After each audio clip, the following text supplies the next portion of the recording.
Hey everybody, in today's episode, it's myself, Ben, and a guy by the name of Will. Will comes on the show to talk about his sobriety and what really landed him in the position that he's in today.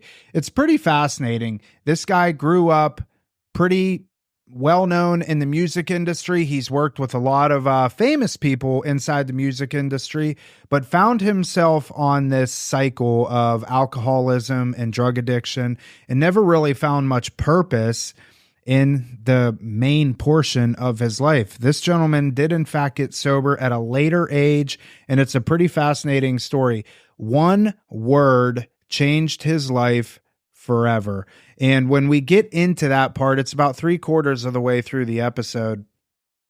It's really a story of you never know if and when your life is going to change. And in his specific situation, he was with a couple and they said one word, and it was a flashback of the first 63 years of his life. And from that moment moving forward, his whole entire life has changed. He's now sober 12 years and helping older gentlemen that have businesses that really think that alcoholism can't affect them.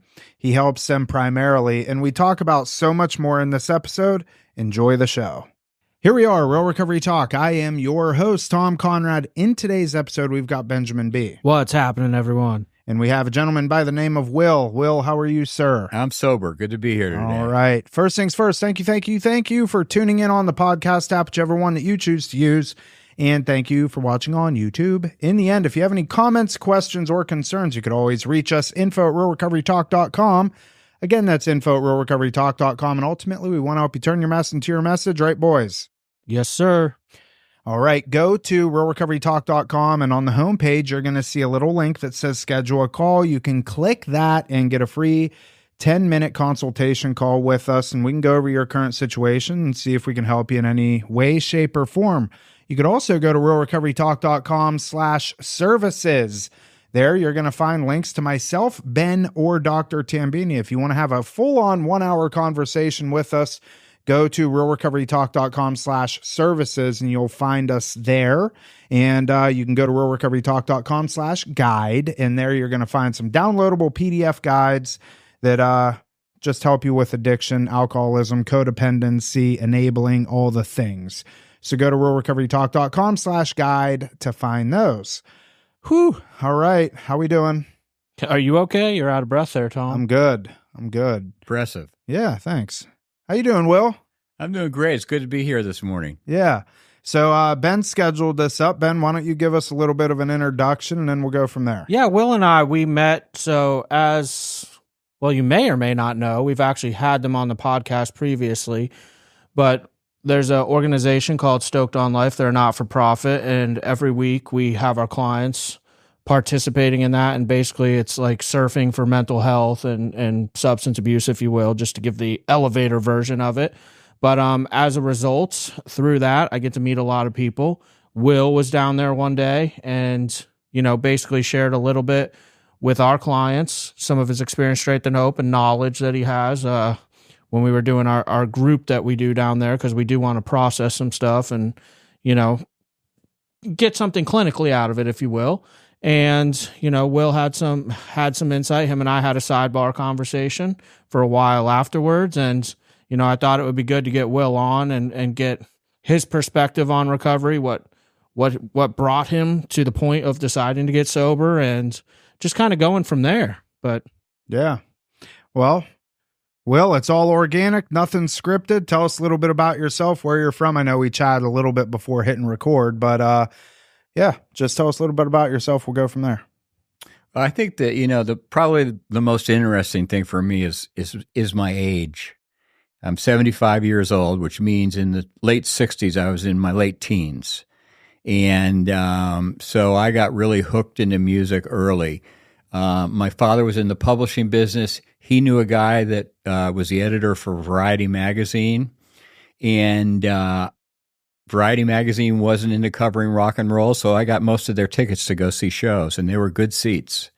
And so at a very early age, I think my best experience from them is in 1969. I got 4 tickets, third row center, to see the Rolling Stones Nice. Get Your Yayas tour, probably their most, I think, one of the best shows they ever played. And it's about 6 months before Altamont.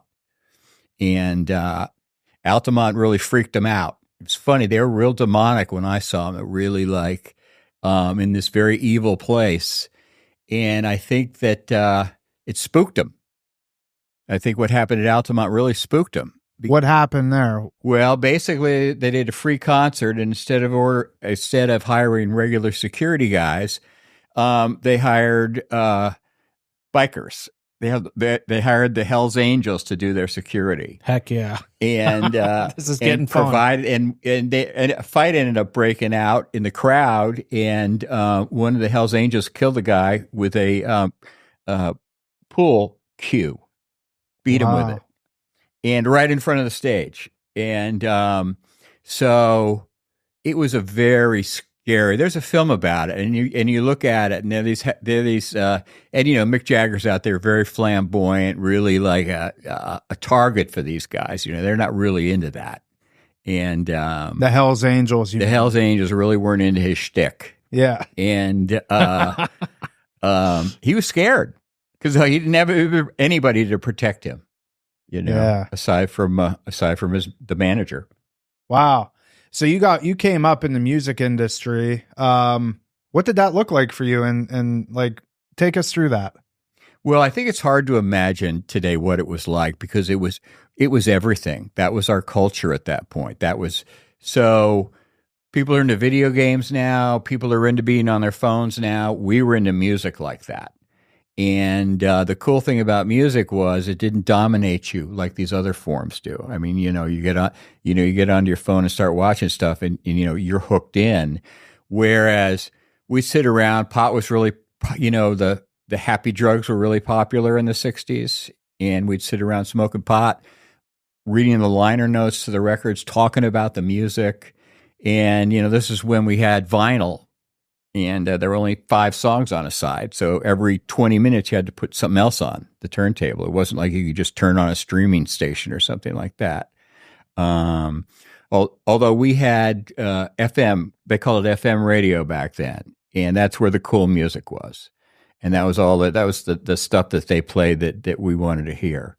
And if you lived in New York City, or if you lived in Boston and you had BCN, or you lived in San Francisco, you had KFOG. These were all really great stations run by people who really knew what was going on with the music around. And you would hear a lot of different stuff.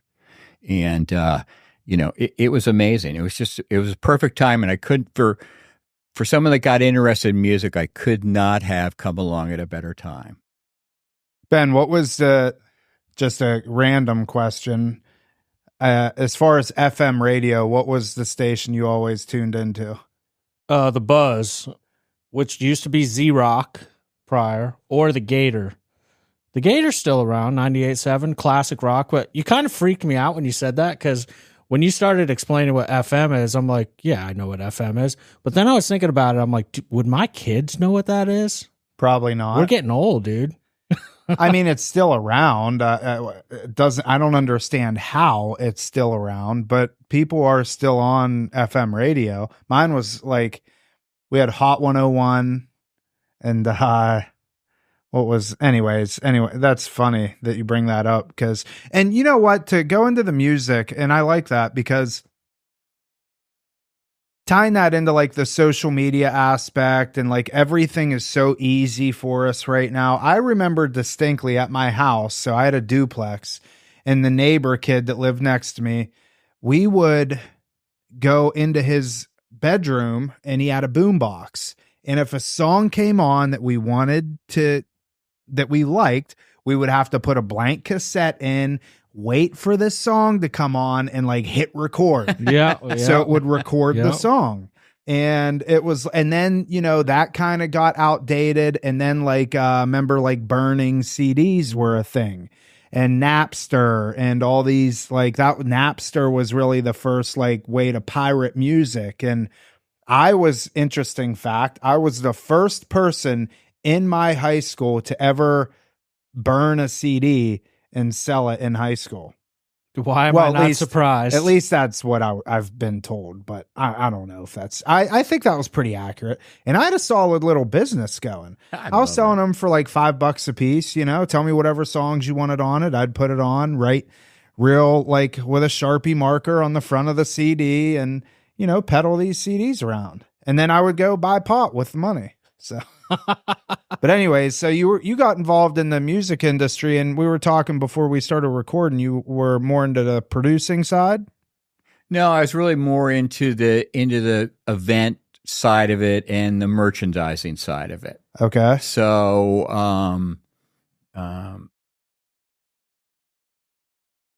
so that was all about drugs and rock and roll. And I spaced out there for a minute because I was wondering where I was going to share this with you guys or not, but I think I will, because this is a point where it's in the 70s. I'm doing blow, and I just come back from spending a year in South America. I just took off a whole year and just traveled around the country, the continent. And I got back, and Warner Brothers was that was the bomb. That record label was the bomb, that everybody liked what they had on it. That they had probably the best stuff, from the Grateful Dead to Van Morrison to just everything. So I'd lined up a job with a guy that was a director of promotion at Warner Brothers down in Burbank, down in L.A., and I'm sure I was high when I was high when I went in, and I had a really great interview with a guy. He could really tell that I loved music, and I knew how to talk about music, and I knew music. And at the end of the interview, I thought I was going for a job in Denver. And so at the end of the interview, he said, "Would you consider moving to Detroit?" And the arrogant person that I was in that headspace at that time in my life, I turned him down. And the right answer would have been, "I'll sell records on the corner of Calcutta if that's what you need me to do." And that's probably my earliest time when I really fucked up, when I really made a mistake. And it was really because I wasn't real, I wasn't present, I was high. And so this is a pattern that would continue through my life. But this is really the first time I can go back and say, this was a really big, huge opportunity. Because I knew my stuff. I was good. I would have moved up in Warner Brothers. I would have made a lot of money with them, and I would have been really good at my job. And it's tough getting into these places. And so... I like how you referenced it was how you tied your substance abuse in there, and how old were you at that point? 26. 26 years old. That was really the first time you, looking back, hindsight being 2020, drugs played a role in you not making an ideal decision for yourself. And then what we discuss in terms of addiction in and of itself is continuing to use some sort of substance despite negative results. Had you not been using, you probably would have landed that job. You would have done great things. But with all that being said, you you made it work for yourself. Like you didn't, just because you didn't get that job, you did move on and did other things in the music industry, I assume. Right? Yeah, I did. But that I never got an opportunity like that again. Yeah. And, it's a fun job. Right. It will change the trajectory of our life. Like, just to relate it to myself, when I finished high school, I had the opportunity to probably go to whatever college in Florida I wanted. And I literally I did not want to leave Palm Beach County. And I went to Palm Beach Community College because I did not want to lose my bartending job. Because I was able to get everything that I needed there. I made at what I thought at the time was really good money. And back then the economy was a little easier on your pockets. Yeah. But I literally made my decision based off of drugs and alcohol to not go experience. And looking back, I probably would have died in college. So I'm kind of grateful I didn't go. But at the same time, it's had drugs and alcohol not been there, what what parts of the world would I have seen? What would I have done differently? You know, it's funny to sit back and wonder, but at the same time, I wouldn't change any of it because it brought me to where I'm at today. So, but it is funny to sit back and reflect back and see where drugs and alcohol really played a part in the decision-making process and changes the trajectory of our lives. That's for sure. Yeah. It's funny. When you told that story, I had a similar experience to that. So I ended up going to 3 different colleges, and I started out at BU. And this is great. I was so out of it at BU because what's BU? Boston University. Okay, that's what I figured. I've been in boarding school, and so I hadn't had a drink or a drug until I graduated from boarding school because I had a big romance going on, and that was keeping me busy. And then I got to freshman in college, and I was in a 12-story dorm, and you could buy different drugs on every floor. This was like the department store of drugs. And so that didn't help me academically. And so I flunked out of there, and the draft's going on. So this is back when the Vietnam draft's going on, and the only deferment we had was college. So if I didn't get back into a college really quickly, then I'd come up to possibly do that. And I wouldn't have done well in Vietnam. I'm just not that kind of guy. I'm not sure anybody is really. So anyway, I end up at UNH. I start really getting into my studies. I start really relating to the people that are there. Typical 60s education. I majored in philosophy, not business. And, so I've got 1 credit left. I've got enough credits to graduate. I've got 1 required class left. It's Spanish 2. And I get a call from a lady I knew that was living with the manager of the Grateful Dead out in Marin. She called me up. She said, Sam and I have room in their house. Do you want to come out and hang with us? And I really hadn't figured out how I was going to get to California. I just knew I needed to get there. So instead of hanging around, finishing that class, I said, well, I'll take care of it when I get out there. Never did.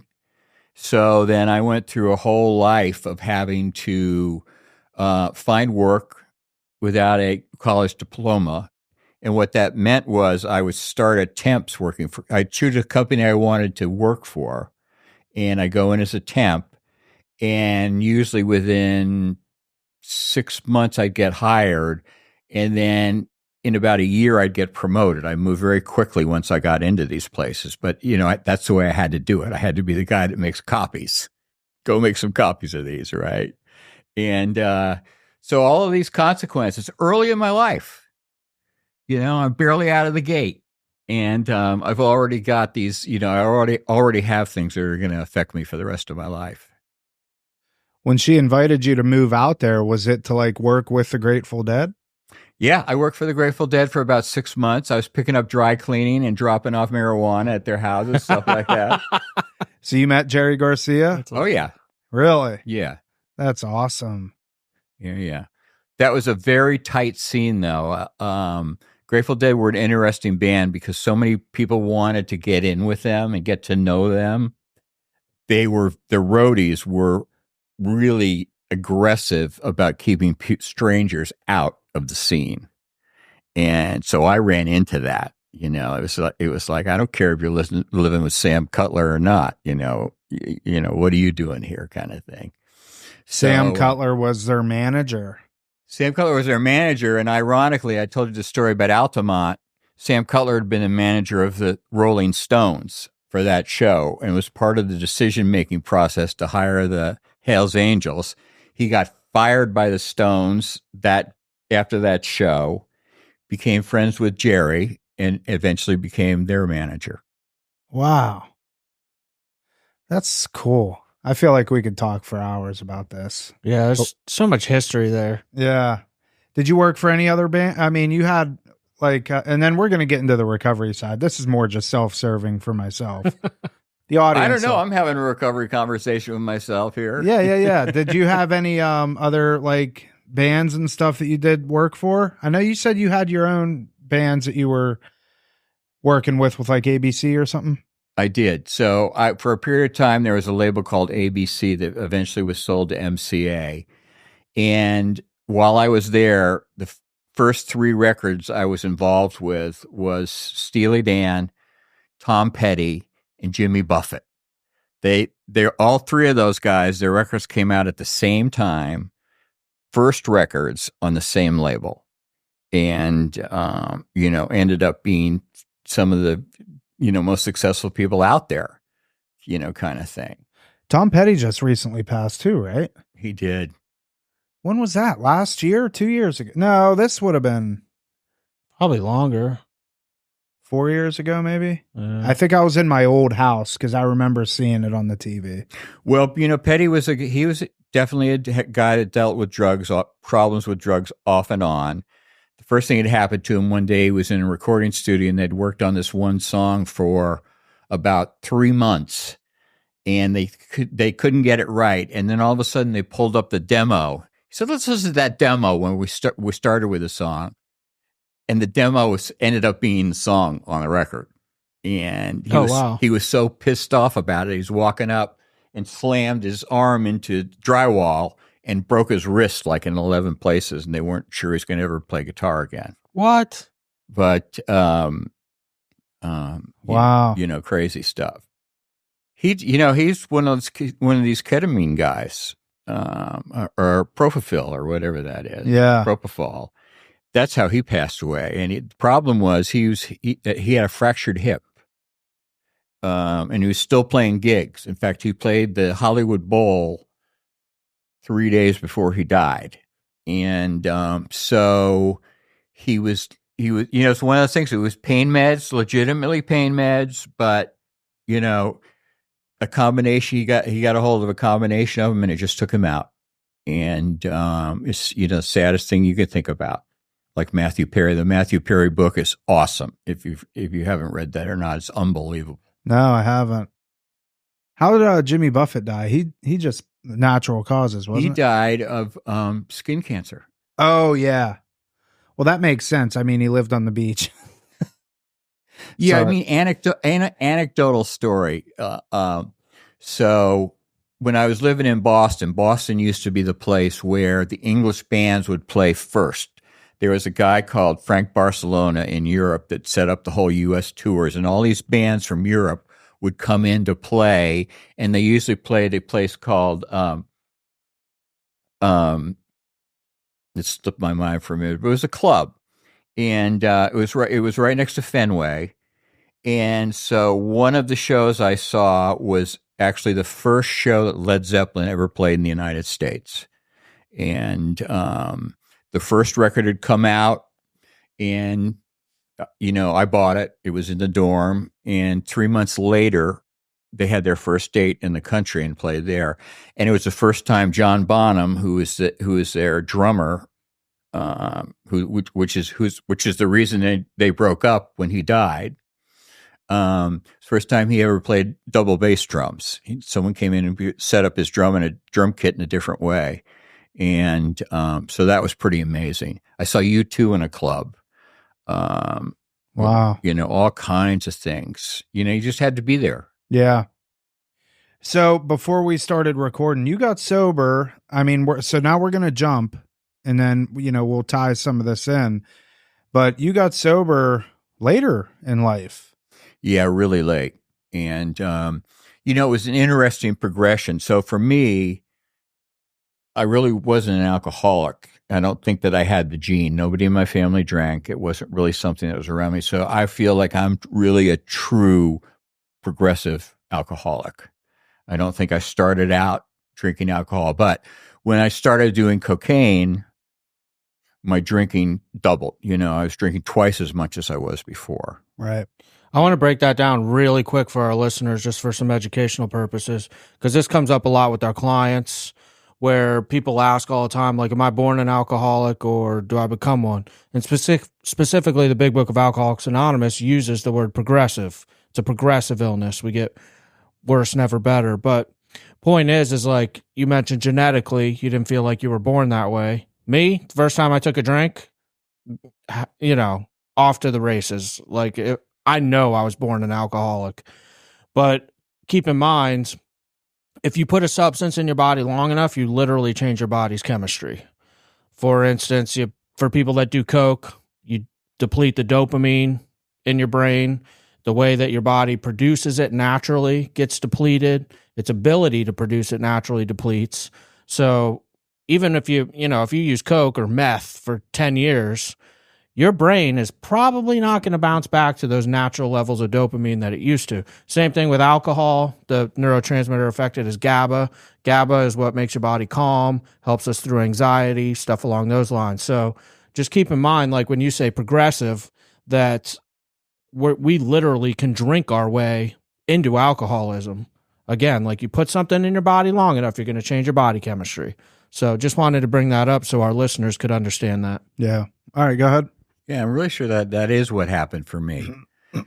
So got married to a drinking, drugging buddy, and she got pregnant, and she came to me and said, "I don't want to have a baby stoned on cocaine." And I said, "I agree." So there's been about a 6-year run where I'd done cocaine every day, and I just stopped cold turkey. So I have 40 years of sobriety from cocaine. I stopped drinking. I stopped doing cocaine in 84. My son was born in 84, but the drinking continued. And what day in 84? What's your son's birthday? When he was born, or when I had that decision? When he was born. I was just curious. He was born on May 3rd. Oh, so he's right behind us, Tom. Ben and I are born same exact day, April 7th, 1984. Beautiful. Yeah. Sorry, Ben knocked you off track. My bad. So you could be my kids. Yeah. Yeah, we could be. Yep. I was like, what are the chances maybe he's born the same day as us? know. I was waiting for it. So Sorry. 40 years sober off cocaine, but the drinking kept going. Yeah, and of course at that point, when I just put the cocaine down, in some way it made me feel like I wasn't an addict. Right. You know, because I didn't connect the drinking with being the addict piece. And when I was able to put that piece down, and for me, the wine was a natural progression. I arrived in California in 1972, just as the California wine business was taken off, and so I was a wine drinker, an expensive wine drinker, and so I got to the point where I was so into it. For 5 years, I promoted a food and wine event at ski areas. And we had like American Express and Infinity Automobiles, Hyatt Hotels sponsoring this thing. And what we do is we'd have vintners come in from like 20 or 30 wineries in Sonoma and Napa. They'd bring their wine in and contribute it to the event. And then I'd fly a chef in to prepare the meal, and we'd work. It'd be at a high end hotel, and we had things like Olympic skiers showing up to ski with our guests and stuff like that. But that's how enamored I was. I think wine can be a little bit different than other alcohol, only in the perspective is there's a huge social piece to it. You read the Wine Spectator, I had a great palate. People would ask me about what it is I liked and everything. So I think for me, all of us have that thought that, well, if I quit drinking, what'll I do? What will my life be like? And so I had that on steroids in a way, because all my friends had wine cellars and we all drank expensive wine. And I was always the last guy. They go, anybody need another bottle of wine before I close the wine cellar? And I'd always be the guy, and I'd always go down with the guy to the wine cellar, and I'd pick out something I wanted to drink. But I was always that guy at those kinds of events. I love the way that you explained all that, because listening to your story thus far, at it seems to me at all points in time, any substance that you were utilizing was tied culturally to the way you were living your life. Whether it was the music scene, the Grateful Dead stuff, like we all know what drugs we're taking when you're listening to Grateful Dead. Go on to the wine part, you're talking about, procuring the wines and which ones are which and where they come from, and it almost becomes a hobby in itself. So it's a little bit easier for us to disregard like that this could be a problem because it's part of our lifestyle. You know, there's so much that goes into that, psychologically speaking, that's can make it difficult to step away from. Because for you, I imagine, like, I'll let you tell a story, but what I'm predicting is like you stepping away from wine's also stepping away from a lot more than wine. You're stepping away from all these events, all the, you know, that's scary for somebody to do. And I almost felt like I had to move to Florida, but you know, it wasn't to get sober necessarily. I'd gotten to a point where I really felt that I was at the end of my life in terms of what I could do from a career standpoint. I've been starting all of these number of entrepreneurial things like this, like the wine event I talked to you guys about. And because I had this level of unmanageability, I was able to come up with great ideas, take them to a certain place. But when they got too big, it fell apart because I couldn't handle it. And I wasn't at that point a manager. I was always doing everything myself. And so I was doomed, you know, from being success. So, you know, that life, success, no success, success, no success. And that gets wearing on, you know, it gets wearing after a time. And, you know, I walked away from a marriage, you know, knowing in my mind that, you know, I was weighing it. And it's like, are you willing to stop drinking, or are you willing to let this family go? And I was willing to let the family go. And that's a harsh truth. It's a really harsh reality to come to that point and realize that I was so far gone that I didn't have the ability to have the gratitude. And because of my drink, it interfered with my communication with the person that I was with. And I had a son at that point when I walked away. He was 15 when I finally left the marriage, or didn't leave the marriage. Actually, my wife for 3 years said, "If you don't get help, I'm leaving." And one day she wasn't there. One day I came home and she was gone. And when I did my amends with her, she apologized. She said, "I know you never thought I was going to leave you."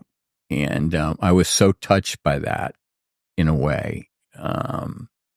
That she was apologizing for the pain that she had caused me in leaving the relationship. So, yeah. How long Ben's got this face. Well, no, I'm in deep thought about amends now. Like, How long after you she left till you got sober?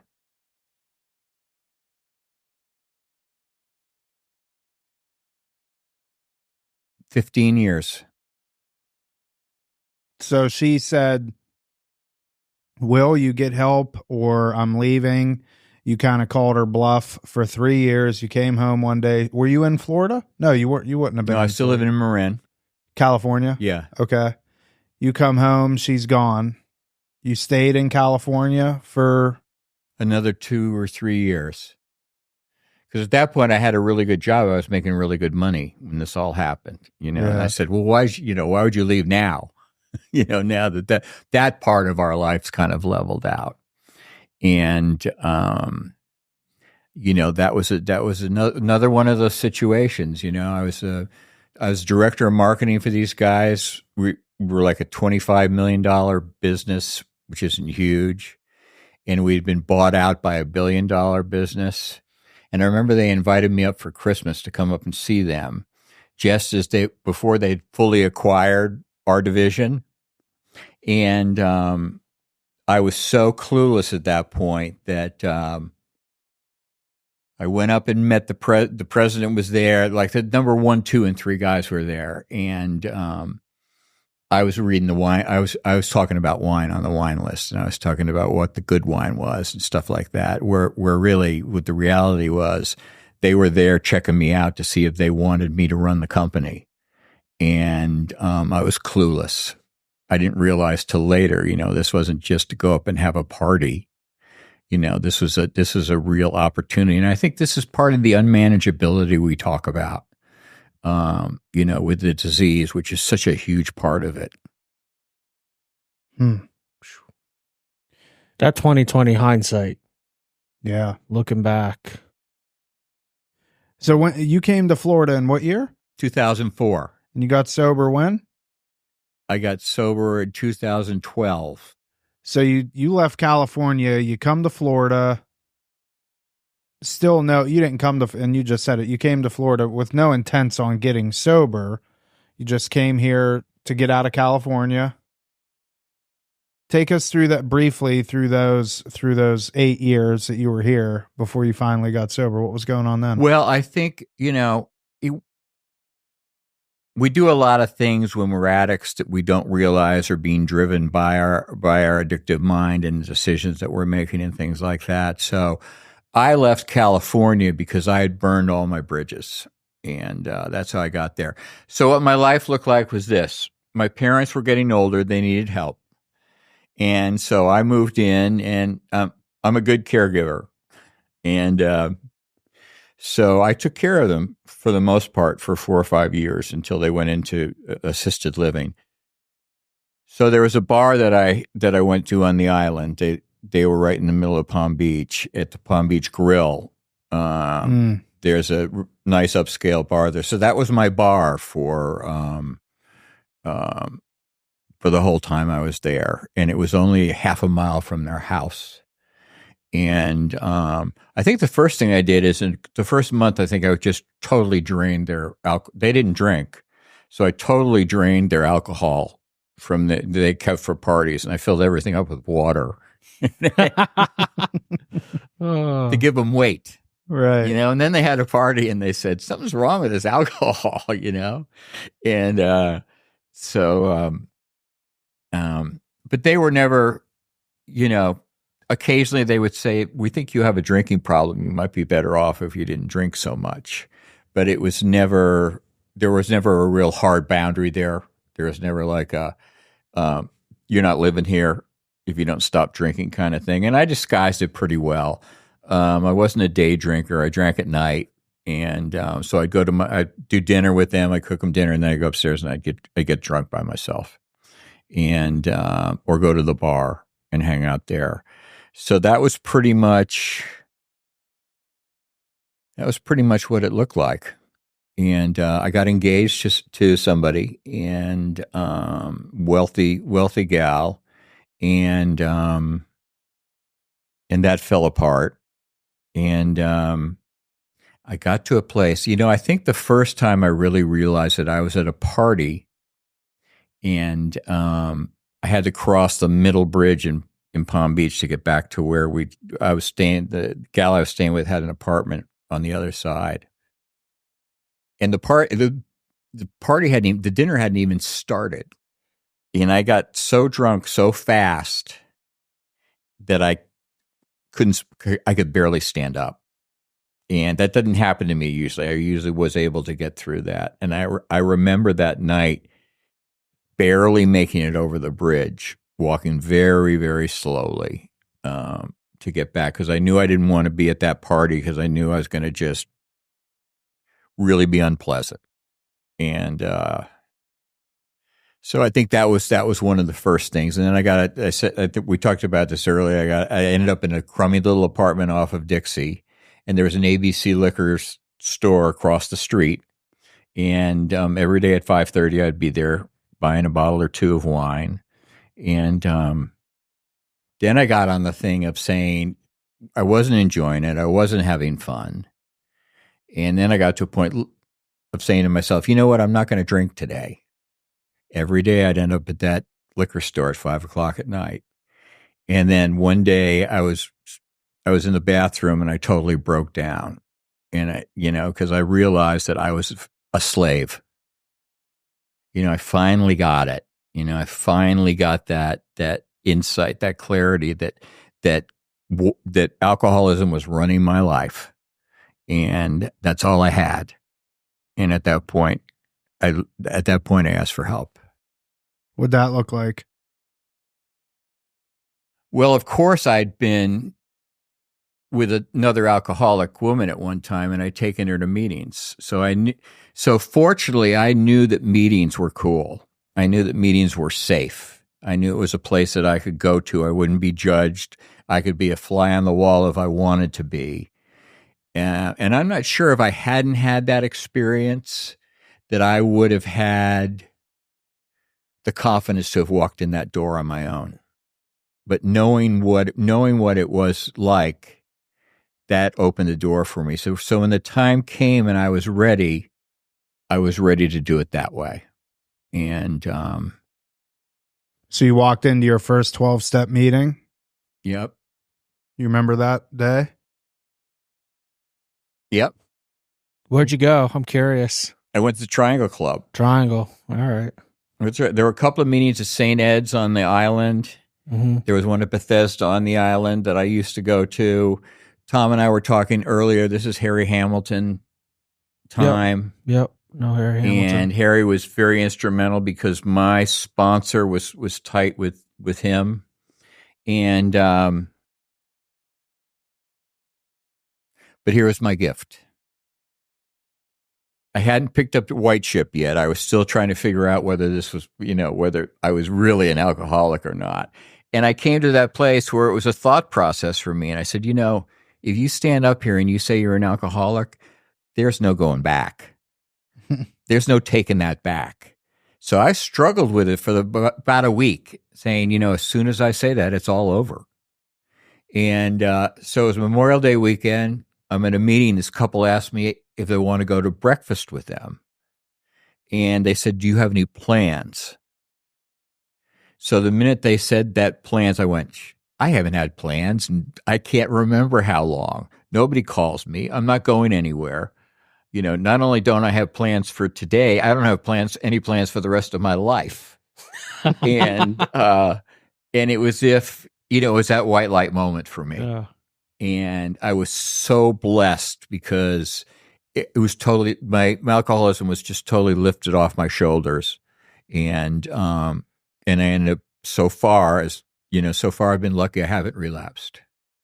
It's been how long? 12 years. Wow. So you were a week sober when that couple asked you to go to breakfast? Mm-hmm. And that was... So what I was doing was I was going to meetings like 2 or 3 days, and I'd go drink for a couple of days, and then I'd go back for a couple of days. So I was still trying to feel it out. And like I said, this is a big decision for me. Quitting drinking is one of the biggest decisions in my life. Really, it ended up being that, sadly. And so when that couple asked you to go to breakfast, you said it was your white light experience for you. Looking back on that time, was that more of a how do I want to put this? It was an experience that impacted you in the way of wow, they have no agenda. They have no reason to ask me to go to breakfast. Did it kind of make you kind of feel good? Did it give you a sense of community maybe? You know what I'm trying to say? Because if somebody comes to me and says, hey, do you want to go have breakfast? I'm trying to come up with plans to where I could say no. Tom. But they're asking you to go to breakfast, and it seemed as if that was like you've been waiting for that in a way. Well, it really was just that word. Now you're looking at a guy that had been out in the wilderness for 40 years. Yeah. Drinking and drugging. And I was tired, and when they said that word plan, it just reflected on my whole life and feeling like, my whole life was hit or miss and out of my control because I set myself up to have it that way. So it really was that one word, and it was like fucking lightning hitting me.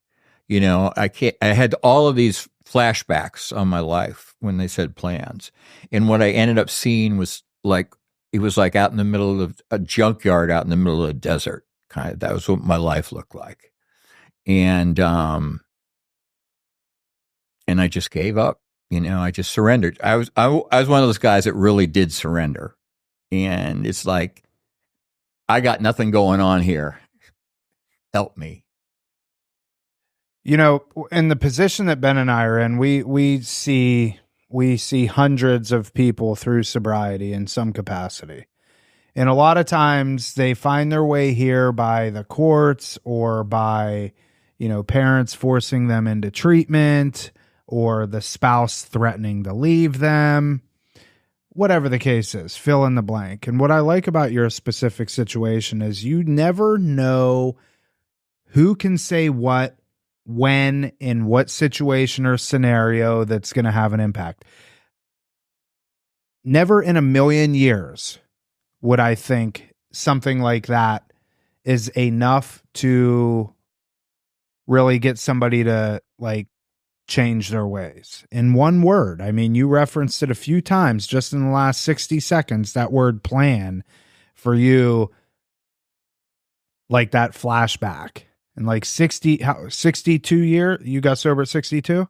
63. 63 years of my life. I'm reflecting on 63 years of my life right now. And that was enough to make you change. You don't hear that a lot. No. You really don't. I mean, that shows the level of influence that people can have over somebody. And you didn't know these people, it sounds like, or maybe, barely, but you were in such a vulnerable state in your life. And you probably even in that time didn't even know it, right? No, I knew it right then. Right in that moment. Yeah. It was a God moment. But 2 minutes before that, you didn't. Nope. That's crazy. It's crazy. Nope. That's a hell of a story. So we only have a few minutes left, and I know we wanted to talk about kind of what you're doing now. And listen, we don't have to get through all of it. We can have you back on. I love our conversation. You're in Palm Beach Gardens. It's 10-minute drive. But so what are you doing now? You got 14 years or 12 years sober? 12 years, yeah. What are you doing now? Well, I went through the whole thing so when I got to this point, I really didn't know what I was going to do with my life because I'm an older guy. It's a younger world now. And I still didn't have a college diploma, and I had this train wreck of a history, really. And so I was in a meeting one day and met people like you do. And so this guy, I knew his wife called me one night. She said, would you consider being a recovery coach for my husband? And he already had a recovery coach that he was working with.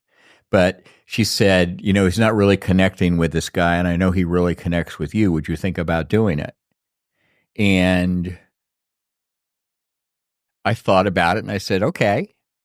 And so that started me on a 3-year process with this gentleman. And I liked it. And, it's funny, I got healing out of it because I became part of his family. And I didn't feel like I had a family at that point. So this was like the first time, I'm working this gig, I'm helping him, but I'm also a part of this family that I didn't feel that I had. And so it was really nurturing for me. And, I was making some serious money doing this because I ended up being a companion for about 4 months, living with them and traveling with them and the whole thing. And that's what got me into what I'm doing. So I'm a certified interventionist, recovery coach, life coach, those kinds of things.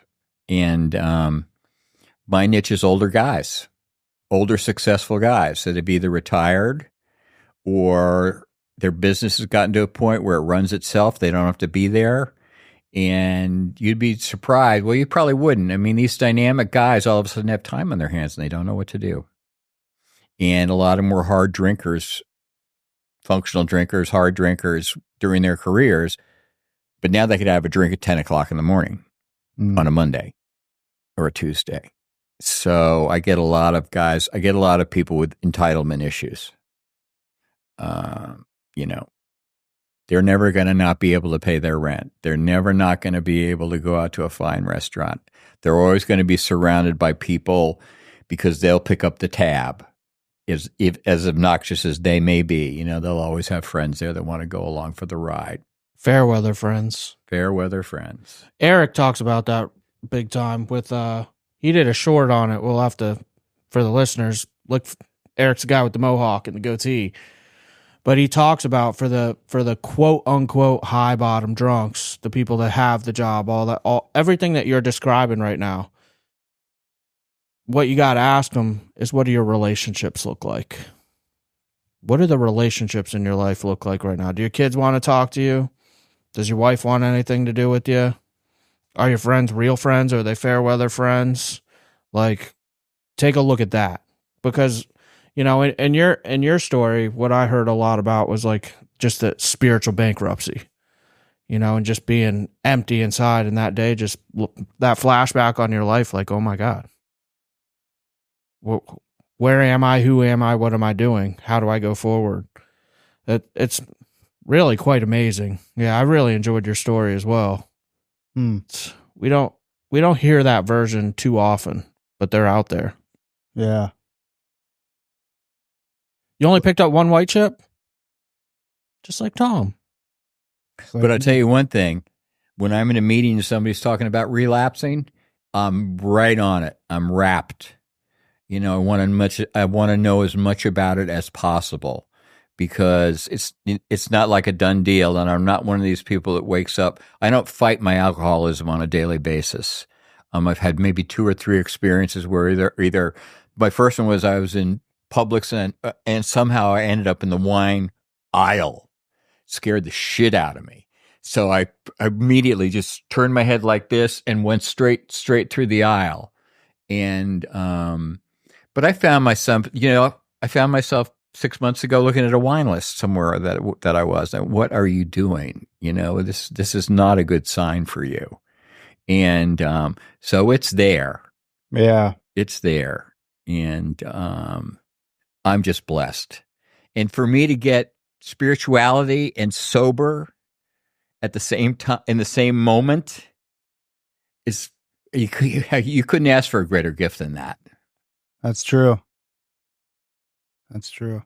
So is there any place, like if somebody's interested in your services, is there anywhere do you have a website, or is it all like word of mouth? How would people find you? I do. It's recoverysupportservices.com. Okay. And I explain what I do in there. And like I said, and I like the work. So it's primarily for older gentlemen, entrepreneurs, businessmen. I mean, I'm best suited for that. I'm not the right guy for someone that's struggling with fentanyl in right. in their 20s.